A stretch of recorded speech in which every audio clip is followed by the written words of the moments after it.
Welcome to the very first Through the Lens podcast from the team at Racing Preview. I'll be joined by Karl, the brain behind their scenes.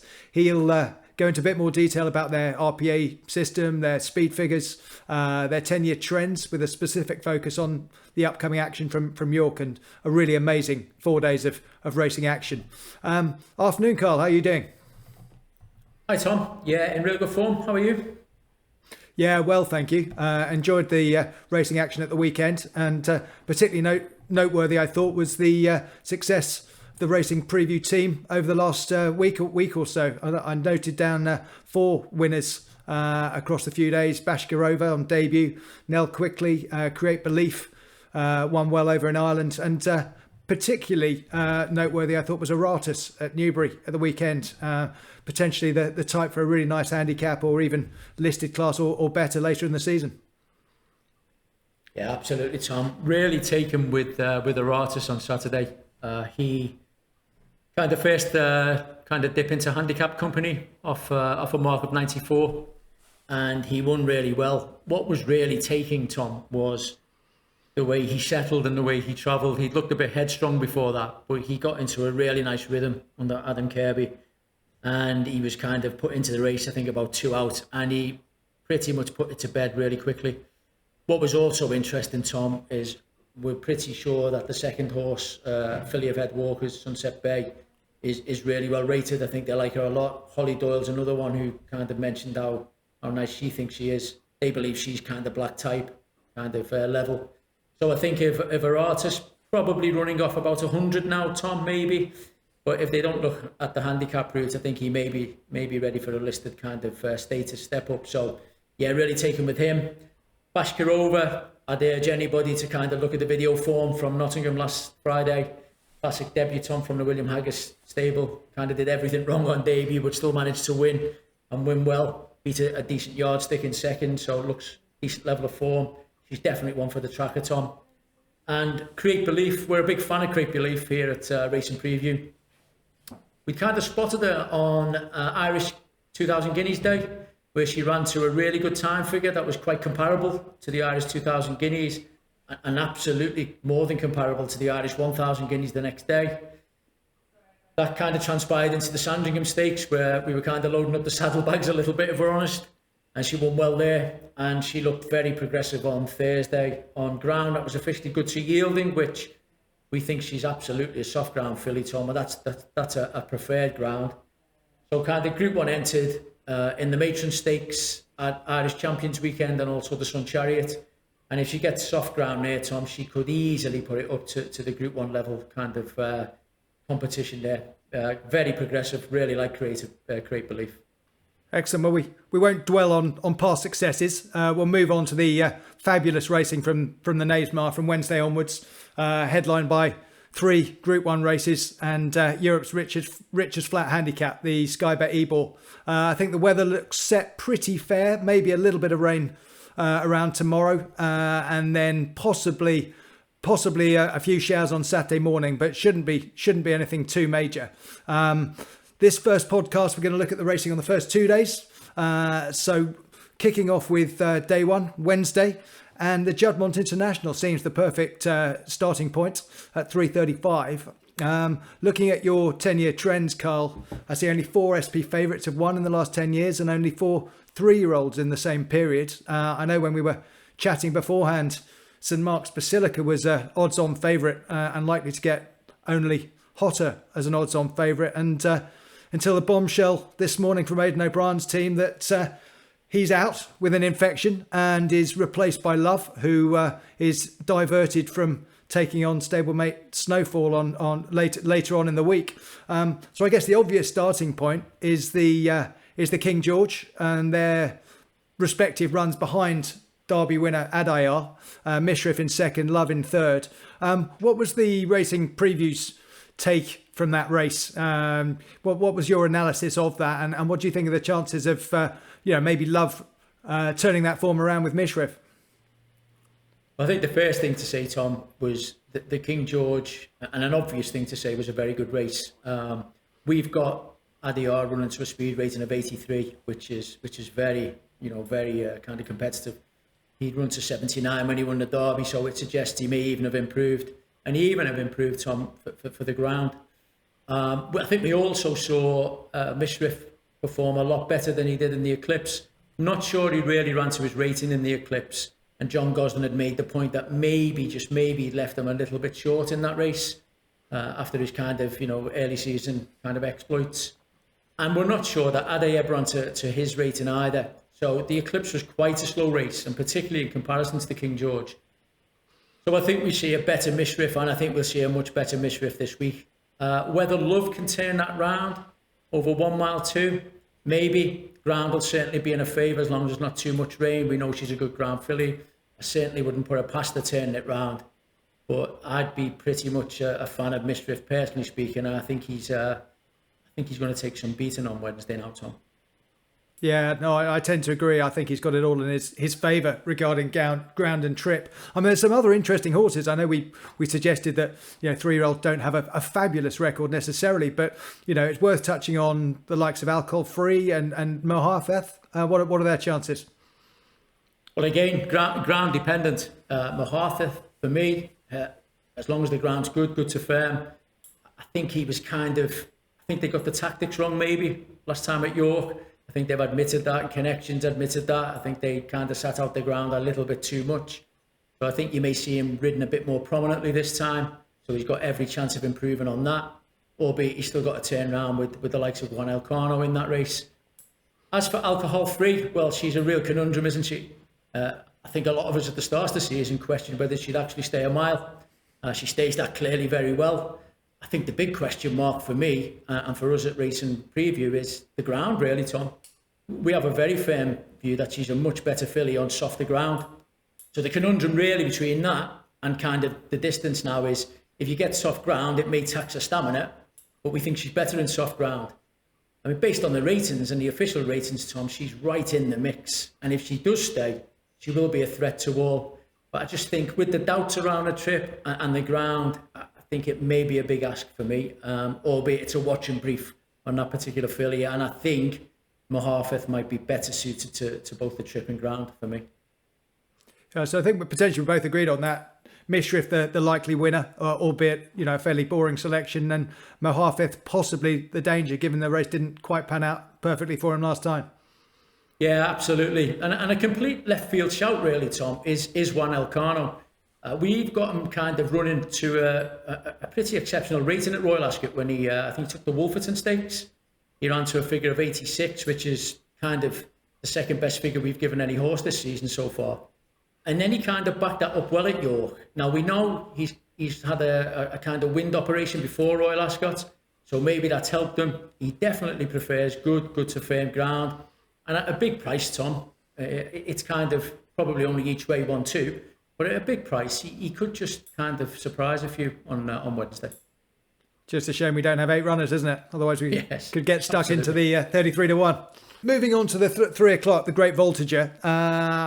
I think it's a slightly disappointing field this time around, given some of the horses entered aren't taking up the opportunity to run. Alenka goes for the Juddmonte, and others. Noble Eagle's not taking part. So the obvious starting point is Kemari, and I guess my question to you is it possible that Charlie Appleby might have the 3 best middle distance 3-year-old colts with Kemari alongside Adayar and Hurricane Lane? Well, I think he probably has certainly the best 2 middle distance 3-year-old colts in Adayar and Hurricane Lane. Tom, I think they're absolutely top class, and again, the clock backs that up and the performances back that up. I'm a big fan of Kemari, Tom. I like him a lot. I liked him when he ran first time, ran well against a nice Rogeverian horse who hasn't been disappointing since, but hasn't gone on quite the way we expected moving time. But then Kemari came out, won at Yarmouth. I think he won by 6 lengths at Yarmouth. And it wasn't so much the race, Tom, but William Buick apparently was very taken after that race. I think he likes him a lot, William Buick. And then, of course, he moves on to the Queen's Vase at Royal Ascot and he wins that really well. I think the long straight at York will suit him. I think he can be kind of wound up quite early in the straight. And I think it may take a decent horse to get past him on Wednesday, Tom. I think I like him a lot. I think he'll take the beating. be fair. Yeah, no, and I tend to agree. I can see him winning this impressively. And the 225 on Wednesday, Karl, the Acomb Stakes, only 5 runners, but I know there's one horse that you're particularly keen to flag up. Yes, Tom. So what, as part of our kind of eye-catcher category of horses, so basically horses that, you know, we're watching and they run well or run to what we think might be an exceptional level. Dubawi Legend, the horse of Hugo Palmer's, we spotted him making his debut at Doncaster a few weeks ago, and to be honest, Tom, really taken with him. He kind of ran away from the field in the 7th furlong maiden there, winning by 5 lengths, and really hit the line hard. I think what was particularly taking, Tom, was the post-race interviews with the connections. It kind of felt like it was expected. There was no surprise. He'd obviously been working very well. James Doyle had kind of alluded to it, and Philip Robinson, who I think is the racing manager to the owner, he actually stated he'd been waiting a couple of months for the horse to run. So again, no real surprise. To be fair, Tom, didn't blow us away on the clock, if we're honest, but visually he was very impressive. So for us, kind of, you know, we said he was an eye catcher, and I think the trainer, and I think you know this, and would back this up, I think the trainer feels he's come on since the run. So he'd kind of be a horse of real interest for us in that Acomb, you know. Yeah, really one to look out for. I know the trainer certainly made very positive noises about him in the racing press this week. We'll move on to the Thursday and the Lowther Stakes, the 150. A very, very interesting starting point with Sandrine, Zain, Claudette, Hello You. I know Racing Preview speed ratings have flagged up something quite sort of eye-catching and interesting. Can you take us through those and the specific ratings for Sandrine and Zain, Claudette? Yeah, of course, Tom. Really interesting, actually. I mean, first of all, I mean, the favourite's the right favourite, Sandrine. She looks to be probably the best 2-year-old filly we've seen in the UK so far this season. However, again, if we're running it through our kind of, you know, post-race analysis and our speed ratings, what we found, she ran at Royal Ascot, she ran to a speed rating figure of 66 when she took the Albany on heavy ground there. And the highest rating we gave any 2-year-old at Royal Ascot was 72. That was achieved by both Perfect Power and Chipotle when they won their respective races. But what we found was when Zain Claudette took to the field at Ascot in the Princess Margaret Stakes over the same course and distance as Sandrine, so 6 furlongs, albeit on good to firm ground, she actually clocked a speed rating figure of 73, Tom, which is right up there with some of the best figures we've given 2-year-olds this season. To be fair, Tom, I don't think the race was run to suit. I think she was caught a little bit out of her ground. I dare say she may have got the jockey, Ray Dawson, out of a little bit of bother when the kind of race kind of took place a little bit away from her. And she hit the line really well and looked very progressive, to be fair, Tom. And I just think at the prices at the moment, we're looking at kind of 7-4 for Sandrine versus 7-1 for Zain Claudette. She might just represent a bit of value to put it up to the favourite, is our view. Yeah. And the trainer certainly made some very confident noises this week, talking about the Group 1 Cheveley Park as her next target. So clearly expects her to perform very creditably indeed in this Group 2 this week. Yeah, to be honest, Tom, she won well at Newmarket, won her maiden well at Newmarket. The horse she beat there has come up and won twice since and won under a penalty. So the form looks very good, looks solid. She beat a good yardstick at Ascot as well, who basically ran against Sandrine. So I just think everything's there for Zain Claudette to run a big race. And I think if the ground is good to firm in the Lowther, I think she'll run a big race, Tom. I genuinely think she will. Good. Very interesting. Well, one final race for this first podcast, the Darley Yorkshire Oaks at 3:35 on Thursday. I mean, it looks in the hands, in the hooves of Snowfall. I think she's 2-5. She probably gets shorter. We were chatting earlier, but what wonderful tonight probably won't run if they don't get a decent amount of rain. There doesn't look to be an awful lot else in the field with Love going to run in the International. She's looking to emulate the great Enable, who won all 3 Oaks in 2017. And I think she's performed with huge amount of credit on the clock as well. Yes, Tom. I think what we're saying is it will be a very brave kind of bookmaker to take her on at the prices, Tom. I think she's pretty much cast iron. I think the thing we'd like to get across to anybody engaging in this viewing is that She was probably the first 3-year-old filly this season that we've kind of rated on the clock that looked to be truly top class, and that was in the Oaks. Now, the interesting thing with that, you could say that's obvious, she's won it by 16 lengths. But she actually ran the last furlong solo, Tom. And with Frankie pretty much kind of taking a pull and pulling her back for the last half furlong, and she still hit the line in a time that was pretty much identical to what they are in the Derby. So we had them both at kind of 79 in terms of a speed rating. The only speed rating that beat that at Epsom was Pile Driver in the Coronation Cup, who actually was 1 point higher at 80. So we believe she's absolutely, truly top class, both visually and most importantly on the clock. And for me, Tom, it's not exactly a lap of honour, but I don't see her getting beaten in the Yorkshire Oaks on Thursday, mate. I think she wins that. No, agreed. And I know she scores very highly on your trends as well. 7 of the last 10 winners have been three-year-olds. 6 of the last 10 winners have been SP Fab. I mean, I agree. It's very hard to see beyond her. I just want to finish with potential sort of nap selection for the first 2 days.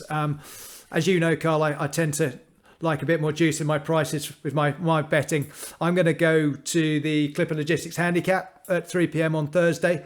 I'm going to go for Orbaan each way for local trainer David O'Mara. Horse won over course and distance last July off the same mark, and I just happen to think that the trainer, very shrewd trainer, may have had this race in mind for him for some time. I think sort of 14, 16 to 1 at the moment. That's my each way fancy at this stage. Where would your £10 be going? Well, thanks for that, Tom. That's Orbaan in the notebook for sure, particularly that price. Tom, having kind of given such a big leg up to Zain Claudette, I'm absolutely kind of going to follow that in. Cannot tell you she's a nap against Sandrine, but I can certainly say I hope and believe that she may well put it up to the favourite, to be fair. I think the course will suit her. Hopefully she'll get kind of good to firm ground. I think she's progressive. I think she's quick. And I firmly believe she'll run a big race on Thursday in that Lowther Stakes. So my £10 will definitely be going on Zain Claudette in the first 2 days, Tom. Good luck with her. 7 to 1 seems a very, very fair price indeed. And enjoy the first 2 days of racing, and look forward to catching up with you for podcast number 2, when we'll look at the last 2 days of a great 4 days of racing action.